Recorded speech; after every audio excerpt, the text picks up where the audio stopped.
Guidance support math education ক্লাসে দশম শ্রেণীর সমস্ত ছাত্রছাত্রীদের স্বাগত জানিয়ে শুরু করছি আজকের অঙ্কের ক্লাস। আজ আমি তোমাদের শেখাবো পিথাগোরাসের উপপাদ্যের বিপরীত উপপাদ্য। উপপাদ্যটা কি?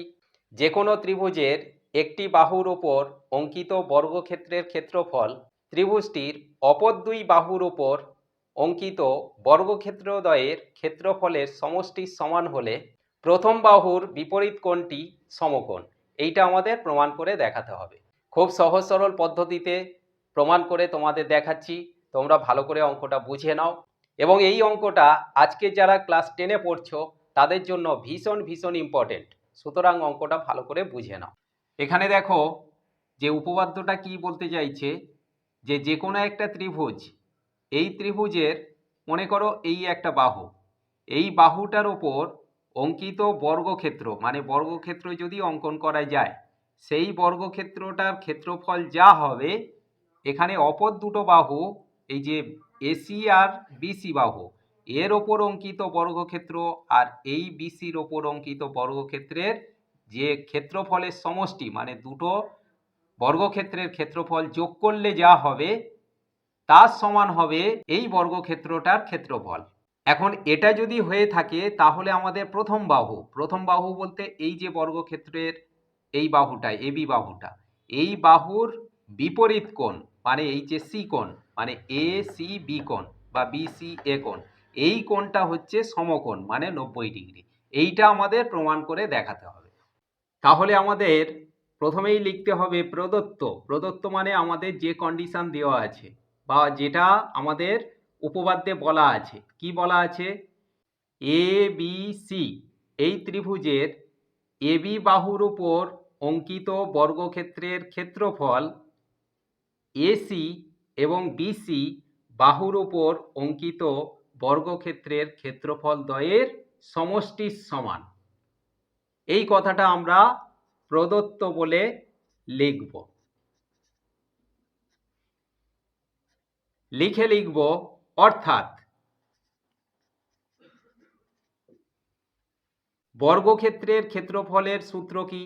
বাহু স্কয়ার। তাহলে এখানে যদি আমরা বর্গক্ষেত্র অঙ্কন করি, মানে সব বাহুগুলো সমান, তাহলে সেই বর্গক্ষেত্রের ক্ষেত্রফলের সূত্র হবে বাহু স্কয়ার। বাহু বলতে এ বি, তাহলে আমরা লিখব এ বি স্কয়ার সমান কার সঙ্গে সমান?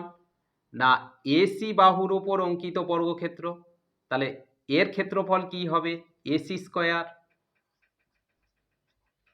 প্লাস, যেহেতু বলা আছে সমষ্টি, এখানে বিসি বাহুর ওপর অঙ্কিত বর্গক্ষেত্র, তাহলে তার ক্ষেত্রফল হবে বিসি স্কয়ার। তাহলে এই যে AB square equal to AC square plus BC square, মানে এর ওপর অঙ্কিত বর্গক্ষেত্রের ক্ষেত্রফল এই দুটোর উপর অঙ্কিত বর্গক্ষেত্রের ক্ষেত্রফলের সমষ্টির সমান। ক্লিয়ারলি বুঝতে পারলে? এবারে আমাদের লিখতে হবে যে প্রমাণ করতে হবে।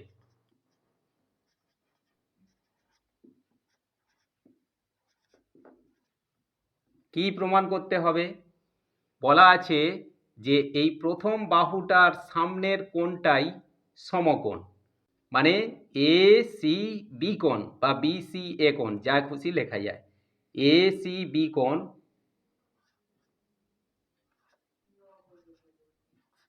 সমান এক সমকোণ। এইটা আমাদের প্রমাণ করতে হবে। এই প্রমাণটা করার জন্য আমাদের একটা ছবি অঙ্কন করতে হবে। কি ছবি? না, এই যে ত্রিভুজটা আছে এর সেম ত্রিভুজ একটা আমার পাশে অঙ্কন করে নিতে হবে। এখানে দেখো এই এবিসি ত্রিভুজের সমান করে একটা ত্রিভুজ আমি অঙ্কন করে নিয়েছি। এই ত্রিভুজটার নাম দিচ্ছি ডি ই এফ ত্রিভুজ। এই ত্রিভুজটা কিভাবে সমান করে অঙ্কন করা হয়েছে? প্রথমে সিবি বাহুর সমান মাপ নিয়ে ইএফ একটা সরলরেখা অঙ্কন করে নিয়েছি। এরপরে এই এফ বিন্দুকে কেন্দ্র করে আমরা পেন্সিল কম্পাসের সাহায্যে একটা সমকোণ বা লম্ব অঙ্কন করে নিলাম। এইটা মনে করো লম্ব।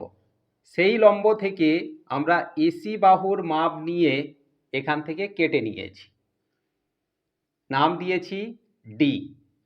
এবারে ডি আর ই আমরা যুক্ত করে দিলাম, দিলেই এর সমান ত্রিভুজ এখানে উৎপন্ন হয়ে যাবে। এবার এইটা আমাদের অঙ্কনে লিখতে হবে যে প্রথমে সিবি বাহুর বা বিসি বাহুর সমান মাপ নিয়ে ইএফ একটি সরলরেখা অঙ্কন করা হলো, তারপরে এফ বিন্দুকে কেন্দ্র করে একটা লম্ব অঙ্কন করা হলো, সেই লম্ব অংশ থেকে এসি এর সমান মাপ নিয়ে ডিএফ অংশ কেটে নেওয়া হলো, তারপর ডিই যুক্ত করে দেওয়া হলো।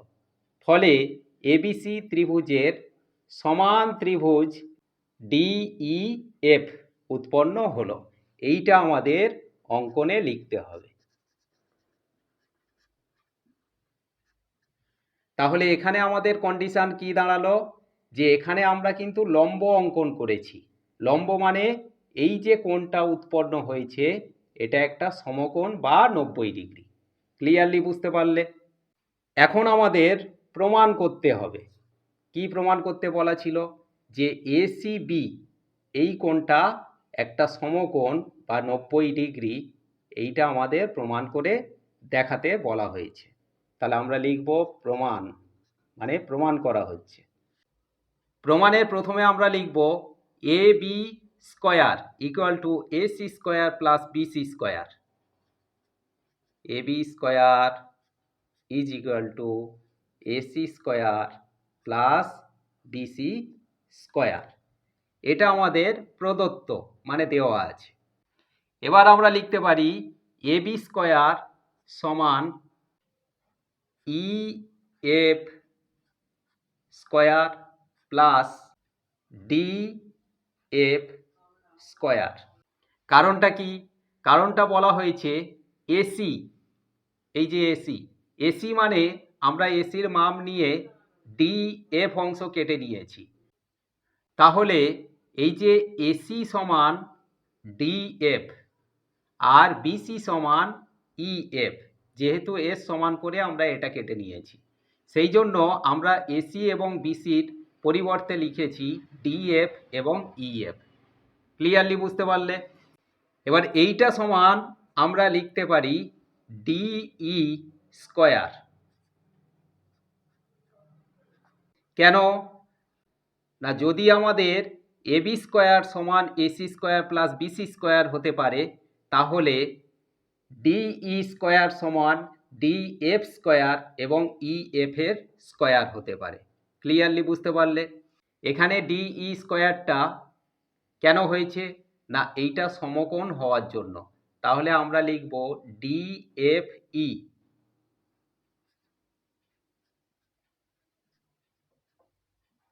সমান এক সমকোণ। এখানে যেহেতু আমাদের লম্ব অঙ্কন করা হয়েছিল সেই জন্য এটা এক সমকোণ। অতএব আমরা লিখতে পারি এবি সমান ডিই। এখানে আমরা যে অঙ্কনটা করেছিলাম এর সমান করে এর মাপ নিয়ে এটা কেটে নিয়েছিলাম, এর মাপ নিয়ে এটা কেটে নিয়েছিলাম, আর এখানে লম্ব অঙ্কন করেছিলাম, কিন্তু এইটার মাপ করে আমরা এটা কাটিনি। এখানে এই কাটা অংশ ডি আর ই যুক্ত করে দিয়েছিলাম। এখানে আমাদের এই পর্যন্ত প্রমাণ হলো যে এই এবিটা সমান ডিইটা, অর্থাৎ এটা যদি 7 সেমি হয় এটাও 7 সেমি। ক্লিয়ারলি বুঝতে পারলে? এটাই আমাদের এই পর্যন্ত প্রমাণ হলো। এখন এই যে দুটো ত্রিভুজ হয়েছে, এই ত্রিভুজ দুটোকে আমাদের সর্বসম দেখাতে হবে। কিভাবে? তাহলে আমরা লিখব এ বি সি ত্রিভুজ ও ত্রিভুজ ডিইএফ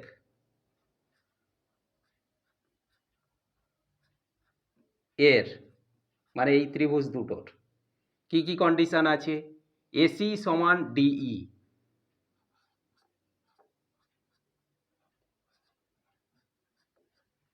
আর কি সিবি বা বিসি সমান ইএফ,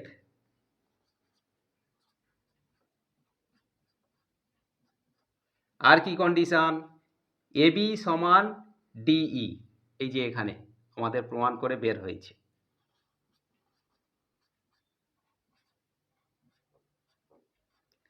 অতএব এই ত্রিভুজ দুটো সর্বসম। কেন না এখানে সাইড সাইড সাইড এই সূত্র, সর্বসমতার সূত্র প্রযোজ্য হয়েছে, সেই জন্য এই ত্রিভুজ দুটো সর্বসম। তাহলে আমরা লিখতে পারি ত্রিভুজ এ বি সি সর্বসম ত্রিভুজ ডি ই এফ। যেহেতু ত্রিভুজ দুটো সর্বসম, অতএব দিয়ে আমরা লিখতে পারি এ সি বি কোণ সমান ডি এফ ই কোণ। তাহলে এটাই লিখব, এ সি বি কোণ সমান ডি এফ ই কোণ।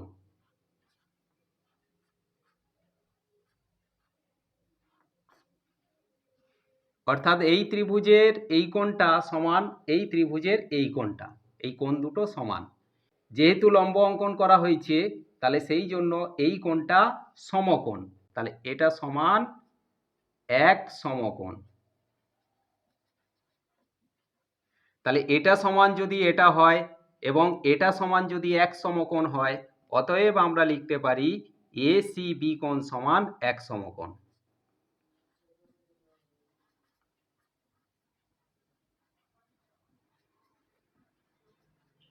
তাহলে আমাদের প্রমাণ করতে বলা ছিল যে এ সি বি কোণ সমান এক সমকোণ। এখানে আমাদের প্রমাণ হয়ে গেছে এ সি বি কোণ সমান এক সমকোণ। আশা করি আজকের পিথাগোরাসের উপপাদ্যের বিপরীত উপপাদ্যটা তোমাদের বুঝতে কোনো অসুবিধা থাকলো না। ইনকেস যদি কোনো সমস্যা থেকে থাকে বা বুঝতে অসুবিধা থাকে বা কোনো জায়গায় বুঝতে না পারো, তাহলে অবশ্যই আমাকে কমেন্ট করবে, আমি এটা আবার বুঝিয়ে দেবো, চিন্তার কোনো কারণ নেই। সবাই ভালো করে অঙ্ক প্র্যাকটিস করো, ভালো করে পড়াশোনা করো, সবাই সুস্থ থেকো, ভালো থেকো। দেখা হচ্ছে পরবর্তী সোমবার।